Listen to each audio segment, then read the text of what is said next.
Think different, live different. V180. V180. Hey, it's Mel and welcome to the V180 podcast. Now today we're going to go all the way to a small town in Texas called Burnett and we're going to be chatting with Zane Walls. Now Zane, it's been just over a year since we last caught up on the show. Firstly, how are you going and what have you been up to for the last year? Yeah, so it's been pretty fun. I work at a church now in Burnett, Texas. I don't know if I was doing that by the last time we spoke. I think you just moved to Burnett and you were about to start or something like that. Yeah, cool. And now I got married in December. What? So that's Congratulations. Amazing. Yeah, I love it. It's so cool. It's a new season of life for sure. And it's been awesome to kind of get to know this new town, get to know, my church family, and then also, build my own family. So. Oh, that's so cool. Did you guys go on a honeymoon anywhere? We did. We did a really small honeymoon in a town just outside of Waco, Texas. Oh, lovely. So let's have a little chat about your music. Your track Free has been out for a little while now. Can you tell us a little bit about that one? Because when we last spoke, you were about to release it, but you weren't sure when it was coming out. And now it's out. We've been loving it. Tell us a bit about it. Yeah, so that one was one of my favorites at the time. I've got some cool stuff coming, so I can't say it's my favorite now. But I love just the meaning behind it, about chasing all these things that, you think will fill you up, that you feel like, all the fame or the fortune or I need more of this or more of that or, what people are thinking about you. But in reality, the only thing we really need to be craving is the Lord and running after the Lord. And so it's just really an anthem of like being set free, which is why it's called Free. So yeah, it's amazing. I love that song. And you mentioned last time that you were working on like an artist project called Walls. How's that going? It's going well. I've got some demos for some songs, but nothing's been finalized quite yet. Mm-hmm. I'm still building some of the back end stuff in terms of structure and, getting some producers together for some of those tracks. So, yeah. Oh, great. We look forward to hearing that. And Think About Me, it drops on the 18th of July, which we're pretty stoked. I cannot wait to hear it. You've been teasing us for a little while. Can you tell us about that one?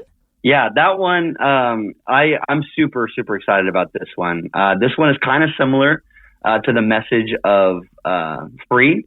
Mm-hmm. But it's in a little bit of a different lane.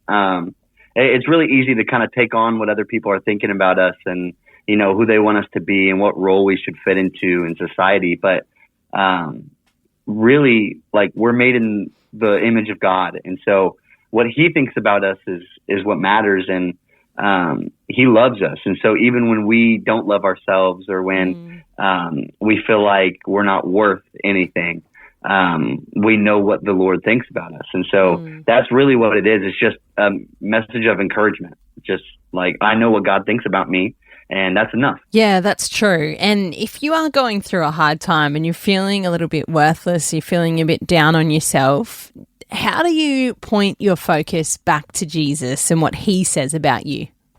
Yeah, sometimes it's hard. I mean, as a musician, you gotta kind of try and figure out what it like success looks like, and that can kind of get you down. And so when I'm in those spots, when I'm feeling kind of worthless or, that I don't really know where I stand and I'm kind of feeling low, honestly, it really just turns back to prayer. But I also see like, one of the lyrics of the song, it says, when I look at my reflection, it's like all the things around me, my wife, she's a huge encouragement.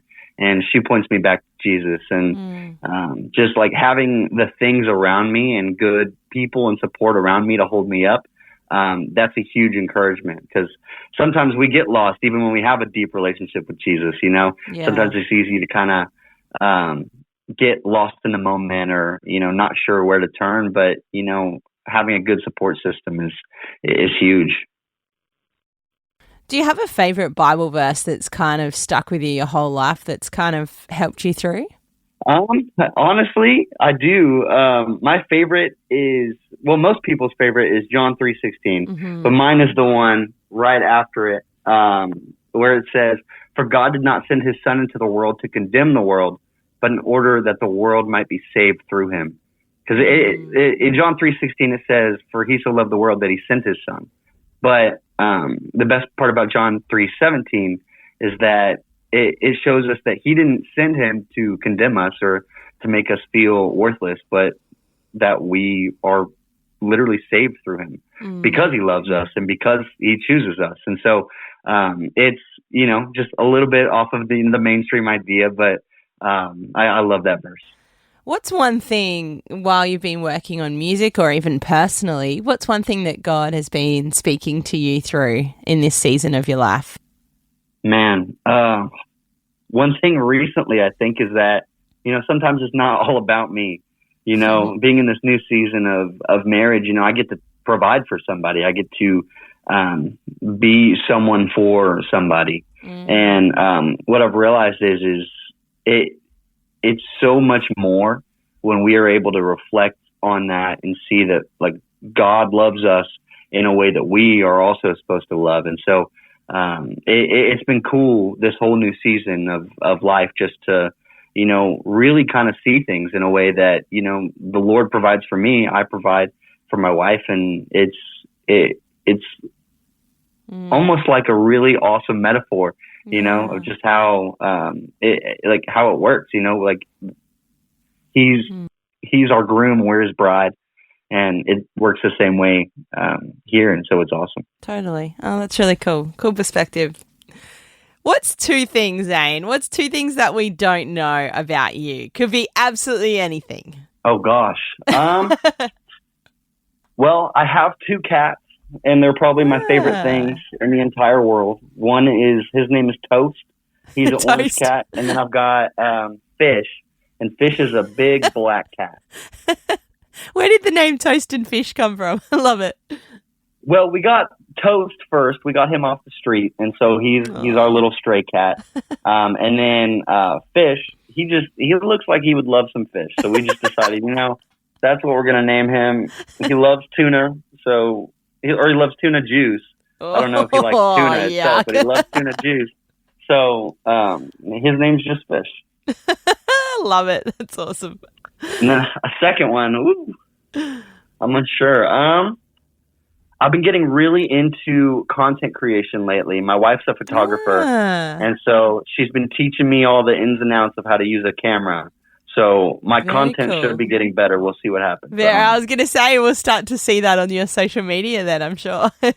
Yeah, I'm hoping so. She's a great teacher, so maybe I'll retain some of it. Yeah, that comes in handy, having a photographer wife for your album artwork. That's so good. All my photos on Spotify right now are all hers. I thought they were pretty good. Good job. Yeah. Now, you've been working on a few new tracks in the work. Is there any more in the works that we don't know about? There is. I have one other song coming out very soon in September. It's called Dry Bones. And it's I think it's really cool. It's based off of the passage in Ezekiel where it says that he can bring all things to life. He can speak life into dry bones. And I love it. I'm really excited for it. It's going to be so cool. And if you've got a favorite from all of your tracks that you have, what's your favorite one and why? My favorite one is probably Love You. And it is probably the most underrated right now. It is kind of hard to find on my Spotify. Yeah, I don't think I've not, heard that not one. super high in popularity, but I love that one because it came from just like a raw moment with me and my guitar on the couch. I was just singing my heart out, and I wrote it in less than 10 minutes. Wow. It was just like a real prayer to the Lord, just saying, man, everything changes when we fall in love with you, God. Like everything, your whole life shifts. And so I love that one. Love You. It's so great. I'm going to have to go dig it up and see if I can find it. Yeah. It's pretty cool. So if you find it, let me know what you think. Yeah, I will. Thank you. And what's next for you? What are you working on for the next year, apart from Dry Bones? So I'm working on a few collabs right now. I really want to focus on this next year being less of like independent singles and more collaborative based. Cool. Because I love making music with my friends and other people in the music space, and so I really want to be able to partner with some of those guys and make some music for the kingdom. And so that's kind of what I'm going to focus on this coming year. Very cool. I think it would be so fun making music together with your mates. It's so good. Yeah, absolutely. Oh, Zane, thank you so much for your time. It's been so great to have you on V180. Thank you for sharing your heart and your music. We are loving it. And all the best for the next year. Thank you so much. I'm excited. Thank you for this opportunity. Thanks for taking time to listen to this audio on demand from Vision Christian Media. To find out more about us, go to vision.org.au.